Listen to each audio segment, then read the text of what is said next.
Vanessa Clark had always kept the world politely at arm's length. The Manhattan skyline from her penthouse was a ledger she could read with a glance. Deals closed, rivals bested, reputations polished. She moved through life like a cold calculus, tidy, efficient, precise. At 32, she had learned to trade surprise for control. She had learned to make others compensate for the vulnerabilities she refused to show. When the threats stopped coming as spam and started arriving as photographs taped to her driver's door with red-inked cautions, she accepted what she called a temporary nuisance, only because the board insisted. She did not expect to open her private office and find someone who rearranged the air like gravity. Harper Blake did not waste her presence. Compact, coiled, hair threaded into a low knot, forearms mapped with ink that hinted at stories Harper would not tell for free, she looked like survival sketched into skin. She breathed like someone who had practiced being ready, even exhalation folded into planning. "You're Vanessa Clark," Harper said, flat and assessing. Smaller than the magazine covers. Vanessa's smile sharpened. "And you are. Your protection, whether you like it or not." Harper's voice clipped across the glossy table. Behind them, the board rustled in the kind of approval reserved for athletes and surgeons. Vanessa had time to laugh, brittle, and to say, "I don't hire babysitters." Harper's reply was a dry, "Good. Because I don't babysit." That exchange cracked open something unexpected. Harper moved not to charm, not to infiltrate, but to steady. She occupied space with economical authority. When Harper placed herself near Vanessa, she did not look for accolades. She looked for weaknesses, and simply closed them. The garage ambush came the first night. A flash of sound, a ricochet, bullets carving a path where Vanessa's head had been seconds before. Harper shoved her behind a pillar with a kind of practiced force that could bruise both pride and bone. The world became a funnel of percussive noise and Harper's voice, small, exact, cutting through it. "Down. Now." When the shooting stopped and adrenaline unfastened, Vanessa's indignation softened into something she would not name. Harper's hand had been at her small of back, guiding, correcting, and the heat of that touch felt not like an invasion but a promise. "I will take care of you, even if you refuse to accept it." They did not return to the city that night. Harper drove until skyscrapers thinned into a black line of distant glitter. They turned onto a narrow, rough road that swallowed car lights, and finally stopped beside a ranger's cabin Harper had refitted into a safe house. Steel under floorboards, mesh at unseen angles, redundant exits, a medbay hidden behind built-in shelving. "You should show me everything," Harper said bluntly. "Every window, every blind spot. If I'm keeping you alive, I need to know where you sleep." Vanessa bristled at the intimacy of the command, but complied. Their tour became a ritual, Harper's questions sharp, the way a mechanic runs a hand over an engine. The tension between them threaded through mundane things. Closing a curtain, which required proximity, Harper's breath catching at the nape of Vanessa's neck as she tugged at a stubborn drape. When the silver dart found plaster, and the note said simply, "One day," Harper's face shuddered to a machine's focus. "We're leaving," she said. Certainty erased defiance. In the car on the way to the compound, Harper admitted something she rarely let out loud. "This wasn't random. Someone watched you. Studied you." Vanessa said a name into the dim. Lila Hale, a ghost she had once burned. The mention tightened Harper's jaw. Lila, it turned out, was not a past tense. She had become a key in a lock someone else was turning. The fortress Harper brought them to was carved from stone and secrecy, a refuge for people who owed favors and remembered debts. Inside, monitors hummed behind matte glass. Weapons slept behind armored panes. A single framed photograph caught Vanessa's eye, a younger Harper, laughing at someone with green, dangerous eyes. "Alina," Harper murmured. "She keeps the worst of us honest." They barely unpacked when the console lit with red pings, an intruder tuning frequencies, mapping patterns that belonged to Harper's older signature and Vanessa's earlier routines. "They're not probing," Alina said. "They're tuning." A jittering red dot threaded through perimeter nodes like a needle pulling at thread. We scramble, Harper said. Alina hesitated. The scramble would open a 90-second vulnerability. Too long. But Vanessa surprised herself, saying, scramble. Harper caught her hand, iron and heat. You stay behind me, she ordered. No exceptions. When impact came, it came like a deliberate exhale. Metal buckled. A hooded figure slipped through a rent in the outer defense, lightless and graceful. Harper moved with a storm's calm. Orders barked, a flash device dropped, a knife flashing in a hand that slid like a shadow. Vanessa lunged. The move was not an act of heroism, it was reflex, sudden and absolute. She threw herself between the blade and Harper, a human hinge. Pain detonated across her side with the intimate, metallic taste of blood. Harper's scream, raw and human, split the room. She crumpled, kneeling as the med bay lit into white panic. Harper pressed fingers into a bleeding wound, as if it could stitch muscle. That was how Eva Hale came into focus. Not Lila, but her sister. Where Lila's betrayal had been a quiet fracture, Eva's arrival was a demand to be seen. She did not aim to simply destroy an empire. She meant to reclaim a truth she believed had been stolen. Harper carried Vanessa like an offering. The trip to the med bay blurred into a cadence of cursing, surgical lights, precise orders. Harper did not leave Vanessa's side. Between professional commands, she said tremulous things that were not strictly necessary, fragments of confession folded between stitches. I don't do this, Harper said, voice raw. I don't fall. Not for anyone. You didn't have to, Vanessa whispered, blood at her lips. You did. Harper's answer came like wind against glass. Then don't leave me. For the first time since the board had presented her with bodyguards, Vanessa understood how dangerous care could be. Vanessa's recovery required more than stitches.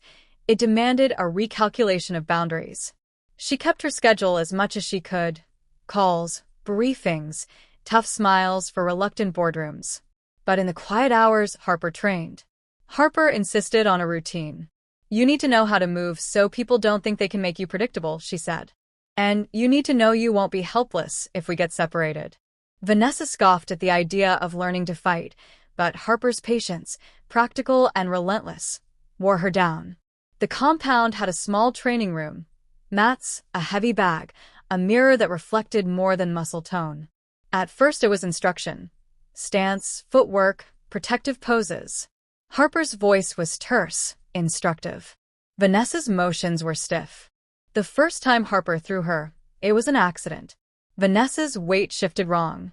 Harper's hands corrected the motion and suddenly the world tilted, mat meeting back with the dull thump of reality. They both laughed, breathless and embarrassed. But Harper kept going. Don't flat-foot, Harper barked. Don't telegraph your balance. Watch my shoulder. They moved into controlled sequences. Harper would demonstrate, then offer resistance. At some point the exercise slipped into something that resembled play. Harper bent to sweep Vanessa's leg. Vanessa countered. Harper stepped in, and then, in a motion practiced and intimate, pinned her with a hand under Vanessa's shoulder and her weight across the torso. They froze. The practical closeness was electric. Harper's forearm pressed along Vanessa's sternum. Vanessa could feel Harper's breath. Slow, measured. The training lights hummed overhead. The mirror reflected two bodies, so close it looked like choreography. For a breath, neither moved. You can get off, Vanessa said, voice small and absurd. No, Harper said quietly. Not yet. The world outside hummed with distant threats, boards and lawsuits and men who calculated in columns. In the mat's dim light, Harper's body was an argument with itself, coiled strength softened by the line that ran between them. When Harper released, her palms stayed so near Vanessa's that warmth lingered. That night, neither one slept easily. Recovering in a fortress required demonstrations of trust that therapy couldn't buy. Harper insisted on changing Vanessa's dressings herself, saying it was basic medical protocol. Vanessa knew the truth. Harper wanted to see for herself the map of the wound she'd saved. Harper prepared the instruments precisely. Antiseptic swabs, sterile pads, a small strip to latch tissue if needed. She worked with practiced gentleness, fingers brushing the skin where the edge of cloth peeled back. Up close, Harper's hands were efficient and oddly tender. Vanessa watched the muscles in Harper's forearms move under skin, watched the little scar bleeding into Harper's thumb, and felt a soft, irrational wanting to look into Harper's eyes and not plan the board meeting that would chew up her afternoon. Their proximity made small things dangerous, a thumb lingering to wipe a stray bloodstain, the shared breath as antiseptic burned like a summer ozone. Harper's knee brushed Vanessa's as they leaned over the wound. It was not the way they talked about things in boardrooms. It was private, raw, the kind of attention that could dismantle armor. "Don't watch me," Harper said softly, as if she'd whispered some private protocol. Vanessa kept watching. "I don't want you to be anywhere else." Harper paused, a swab held half-turned. The world narrowed. "Then don't move," she whispered. The bandage change was not sexy, not in the way novels pretend. It was human and intimate.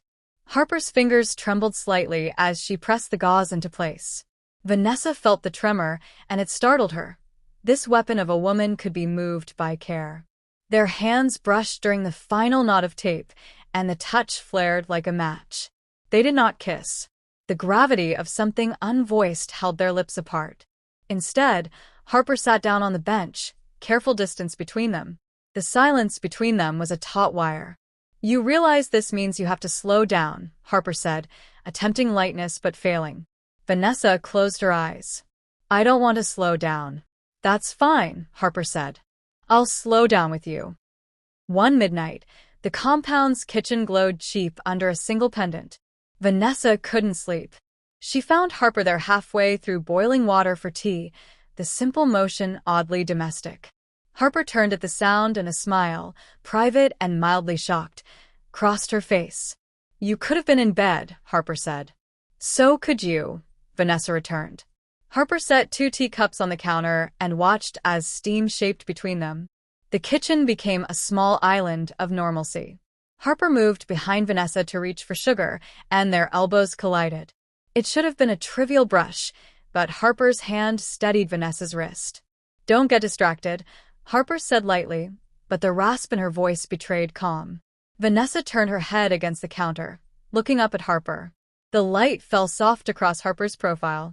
The proximity made Vanessa aware of everything. Harper's scent, which was a complex mix of cedar and something steel-precise, the warmth at the back of Harper's neck, the tautness in the shoulders that only loosened when she thought she was alone. Harper took the spoon from Vanessa's hand and guided it, slow, somewhere between instruction and possession. Their fingers collided and stayed.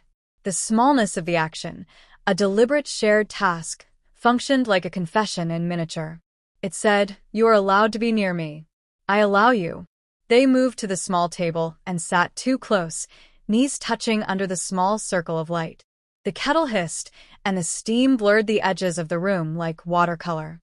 Harper's hand found Vanessa's and lingered. A full stop in the slippery tide of the night. "I don't know what I'd do if you left," Harper admitted, voice scarcely louder than the tea's whisper. Vanessa's throat tightened. "Then don't leave." They did not kiss. They did not need to. Instead, Harper pressed her palm flat on the table, and Vanessa matched it, fingertips touch-talking in a language only their hands spoke. The silence was heavy and complete, full of promise. Unique moments make stories memorable. Harper had installed a small sensor system in the compound as a joke, a remnant of paranoia and an engineer's stubbornness.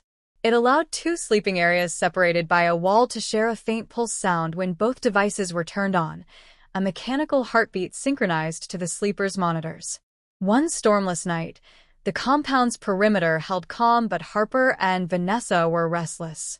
Harper used the sensor function on a whim. On her side, she flicked tiny green LED to life and placed it near the pillow. Vanessa, in the next room, heard the thud, once distant and metallic. Harper instructed softly through the door, "Put yours near your heart." Vanessa obliged. For a long minute, all Harper could hear from the wall was a faint echo, the measured, human rhythm of someone asleep. They listened together, as if eavesdropping on a private thing. "It's a stupid gadget," Harper said. "Doesn't feel stupid," Vanessa answered. They pressed palms to the wall, each on her respective side, and the tiny heartbeat sound swelled as if two rivers were joining into one stream.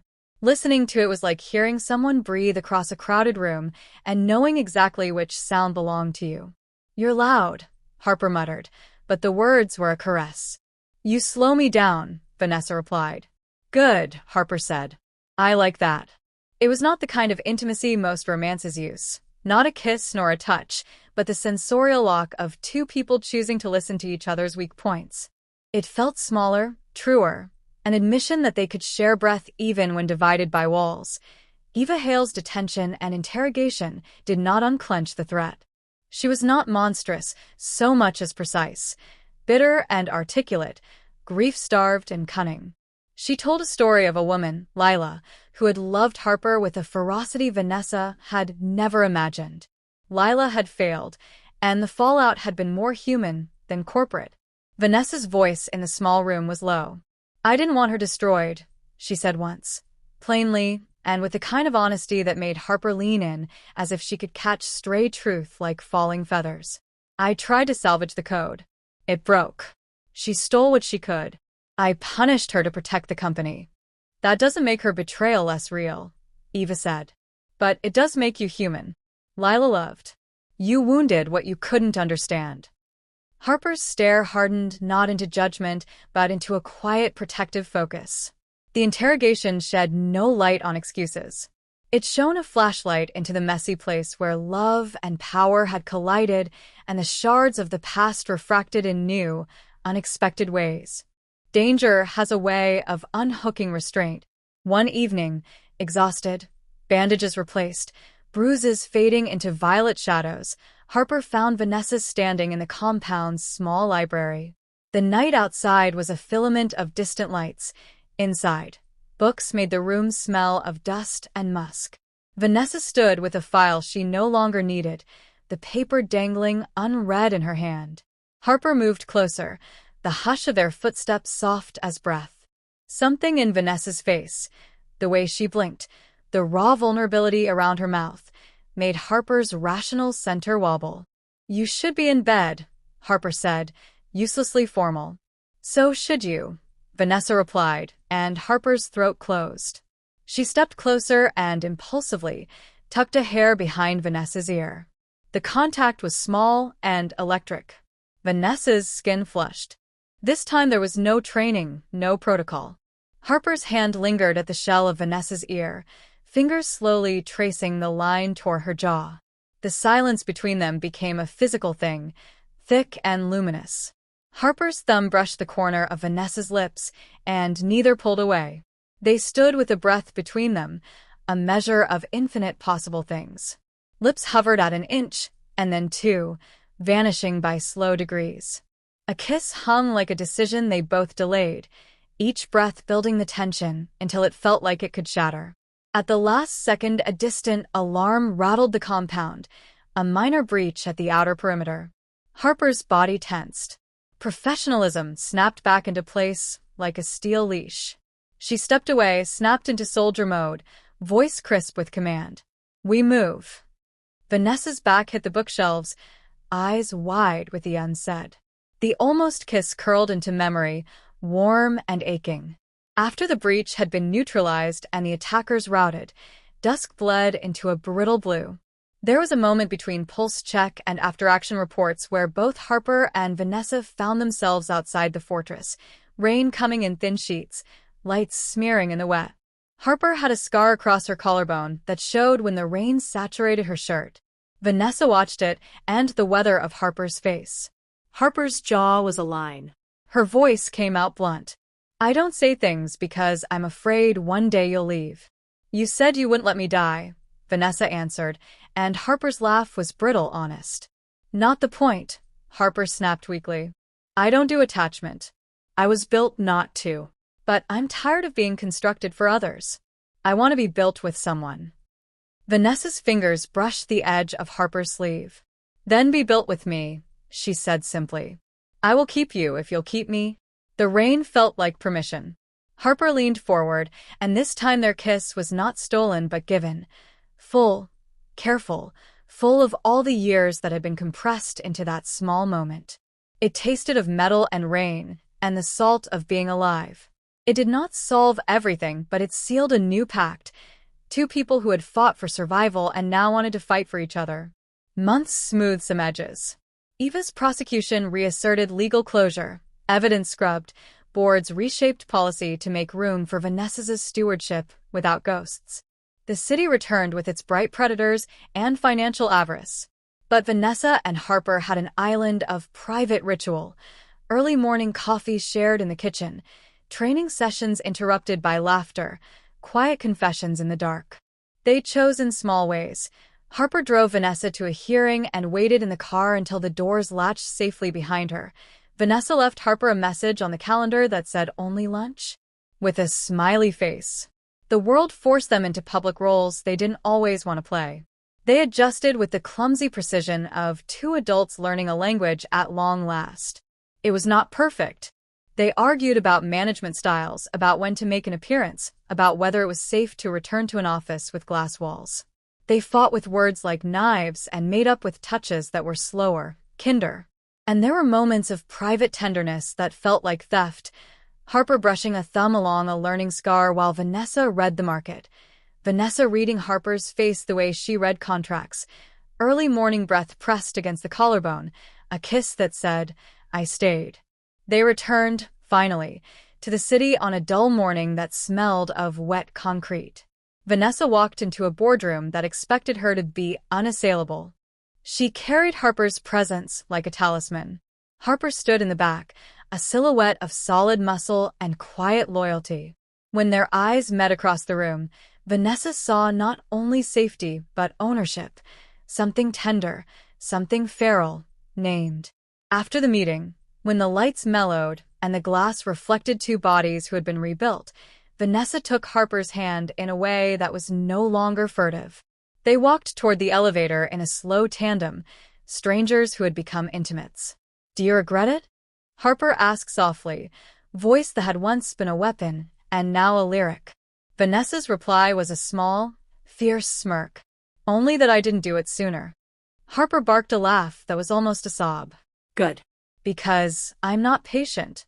They kissed then, not hiding, not halting a long, deliberate seal that tasted of survival and promises. The elevator hummed. The city sprawled below like thousands of tiny, indifferent stars. Above it all, Harper and Vanessa stood in a new orbit.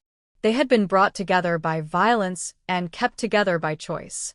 They had learned that protection could be tender and love could be tactical. Bruises faded, scars told stories, and between them, the geography of rules shifted so that the two of them could exist in a world that had once required each to be alone. Vanessa closed her eyes and pressed her forehead to Harper's. Stay, she breathed. Harper's hand tightened around hers. Not going anywhere, she promised. Not now. Not ever. Outside, the city glittered with deals and schemes. Inside, a quieter life began. Meetings, stolen kisses in stairwells, a nightly rhythm of hands finding hands. They were no longer merely weapons or winners. They were two people who had chosen each other every day.